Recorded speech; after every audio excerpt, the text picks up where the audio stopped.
അമേരിക്കയിൽ ഇനി കുടിയേറ്റക്കാർ വേണ്ട എന്നൊരു നയം വന്നാൽ എന്ത് സംഭവിക്കും? ഈ വീഡിയോ അതിനെക്കുറിച്ചാണ് പറയുന്നത്. അമേരിക്കയുടെ ജനസംഖ്യ കുറയുകയും പ്രായമായവരുടെ എണ്ണം കൂടുകയും ചെയ്യും. ഇത് സാമ്പത്തികമായി വലിയ പ്രശ്നങ്ങളുണ്ടാക്കും. പ്രത്യേകിച്ച് ഇന്ത്യൻ വംശജർക്ക് ഇത് വലിയ തിരിച്ചടിയാകും. അമേരിക്കയിൽ ഇനി പുതിയ കുടിയേറ്റക്കാരും വരില്ല എന്ന് കരുതുക. അങ്ങനെ സംഭവിച്ചാൽ അമേരിക്കയുടെ ജനസംഖ്യയിൽ വലിയ കുറവുണ്ടാകും. ഇപ്പോൾ ഏകദേശം 333 മില്യൺ ആളുകളാണ് അമേരിക്കയിലുള്ളത്. എന്നാൽ കുടിയേറ്റം പൂർണ്ണമായി നിർത്തിയാൽ 2100 ആകുമ്പോഴേക്കും ഇത് 226 മില്യണായി കുറയും. ഇത് നൂറ്റാണ്ടുകളായി അമേരിക്കയിൽ കണ്ടുവരുന്ന ജനസംഖ്യാ വളർച്ചയുടെ വിപരീത ദിശയിലേക്കുള്ള യാത്രയാണ്. അമേരിക്ക ചുരുങ്ങുന്ന ഒരു രാജ്യമായി മാറും. കുടിയേറ്റക്കാർ സാധാരണയായി ചെറുപ്പക്കാരായിരിക്കും. അവർക്ക് കുട്ടികളുണ്ടാകാനുള്ള സാധ്യതയും കൂടുതലാണ്. കുടിയേറ്റം നിന്നാൽ അമേരിക്കയിലെ ജനങ്ങളുടെ ശരാശരി പ്രായം കൂടും. ജോലി ചെയ്യുന്നവരുടെ എണ്ണം കുറയുകയും വിരമിച്ചവരുടെ എണ്ണം കൂടുകയും ചെയ്യും.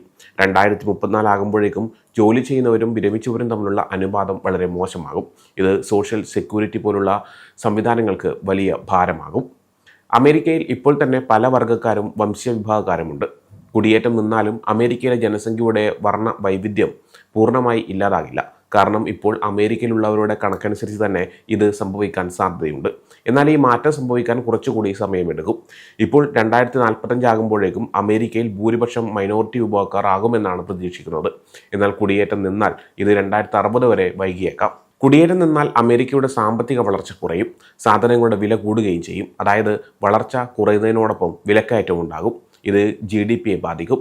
ഒരു ദശകത്തിനുള്ളിൽ അമേരിക്കയുടെ GDP 2.6% മുതൽ 6.2% വരെ കുറയാൻ സാധ്യതയുണ്ട്. കാരണം ജോലി ചെയ്യാൻ ആളില്ലാതാകും. അമേരിക്കയിൽ നിയമവിരുദ്ധമായി താമസിക്കുന്ന കുടിയേറ്റക്കാർ പോലും സോഷ്യൽ സെക്യൂരിറ്റിയിലേക്ക് ഏകദേശം $20 ബില്യൺ ഓരോ വർഷവും നൽകുന്നുണ്ട്. എന്നാൽ അവർക്ക് ഈ പണം തിരികെ ലഭിക്കില്ല. നിയമപരമായി വരുന്ന കുടിയേറ്റക്കാരും ഇതേപോലെ സംഭാവന നൽകുന്നുണ്ട്. കുടിയേറ്റം നിന്നാൽ ഈ പണം ലഭിക്കാതെയാകും. ഇത് സോഷ്യൽ സെക്യൂരിറ്റി സംവിധാനം കൂടുതൽ വേഗത്തിൽ തകരാൻ ഇടയാകും. പുതിയ കണ്ടുപിടുത്തങ്ങൾക്കും സാങ്കേതിക വിദ്യയ്ക്കും അമേരിക്ക വലിയ പ്രാധാന്യം നൽകുന്നുണ്ട്. ഇതിനായി ലോകത്തിൻ്റെ പല ഭാഗങ്ങളിൽ നിന്നുള്ള കഴിവുള്ളവരെ അമേരിക്ക സ്വാഗതം ചെയ്യാറുണ്ട്. എന്നാൽ കുടിയേറ്റം നിന്നാൽ ഇത് സാധ്യമല്ല. അമേരിക്കയിലെ ഡോക്ടർമാരിൽ 26.5% പേരും വിദേശത്തു നിന്നുള്ളവരാണ്. വലിയ സാങ്കേതിക വിദ്യാ കമ്പനികൾ തുടങ്ങുന്നവരിൽ 50%-ലധികവും വിദേശത്തു നിന്നുള്ളവരാണ്. ഇങ്ങനെയുള്ളവരെ അമേരിക്കയിലേക്ക് കൊണ്ടുവരാൻ സാധിക്കാതെ വന്നാൽ അമേരിക്കൻ കമ്പനികൾക്ക് അവരുടെ ജോലിക്കാർക്ക് വേണ്ടി കാനഡ, ഇന്ത്യ, യൂറോപ്പ് തുടങ്ങിയ രാജ്യങ്ങളിലേക്ക് മാറേണ്ടി വരും. അമേരിക്കയുടെ ഉയർന്ന സാങ്കേതിക വിദ്യാ മേഖലയിൽ ഇന്ത്യൻ വംശജർക്ക് വലിയ പങ്കുണ്ട്. കുടിയേറ്റം നിന്നാൽ ഇത് അവരെയും അവർ പ്രവർത്തിക്കുന്ന മേഖലകളെയും സാരമായി ബാധിക്കും. അമേരിക്കയിലെ ഡോക്ടർമാരിൽ ഏറ്റവും കൂടുതൽ വിദേശത്തു നിന്നുള്ളവർ ഇന്ത്യക്കാരാണ്. ഏകദേശം 56,000 ഇന്ത്യൻ ഡോക്ടർമാർ അമേരിക്കയിലുണ്ട്. ഇത് അമേരിക്കയിലെ ഓരോ 20 ഡോക്ടർമാരിൽ ഒരാൾ വീതമാണ്. കുടിയേറ്റം നിന്നാൽ ഗ്രാമപ്രദേശങ്ങളിലെയും മറ്റ് സൗകര്യങ്ങൾ കുറഞ്ഞ സ്ഥലങ്ങളിലെയും ആശുപത്രികളിൽ ഡോക്ടർമാരുടെ വലിയ കുറവുണ്ടാകും. അവിടെയുള്ള പല ആശുപത്രികളും വിദേശത്തു നിന്നുള്ള ഡോക്ടർമാരെ ആശ്രയിച്ചാണ് പ്രവർത്തിക്കുന്നത്. അമേരിക്കയിൽ വരുന്ന സ്പെഷ്യലിസ്റ്റ് ജോലികൾക്കുള്ള H-1B വിസകളിൽ ഭൂരിഭാഗവും ഇന്ത്യക്കാർക്കാണ് ലഭിക്കുന്നത്. കുടിയേറ്റം നിന്നാൽ അമേരിക്കയിലെ വലിയ ടെക് കമ്പനികൾക്ക് അവരുടെ പ്രധാനപ്പെട്ട എഞ്ചിനീയറിംഗ് ടീമുകളെ ബാംഗ്ലൂർ അല്ലെങ്കിൽ ടൊറന്റോ പോലുള്ള സ്ഥലങ്ങളിലേക്ക് മാറ്റേണ്ടി വരും. പുതിയ കണ്ടുപിടുത്തങ്ങൾ, പ്രത്യേകിച്ച് AI, ചിപ്പ് ഡിസൈൻ പോലുള്ള മേഖലകളിലെ മുന്നേറ്റം മറ്റു രാജ്യങ്ങളിലേക്ക് മാറും.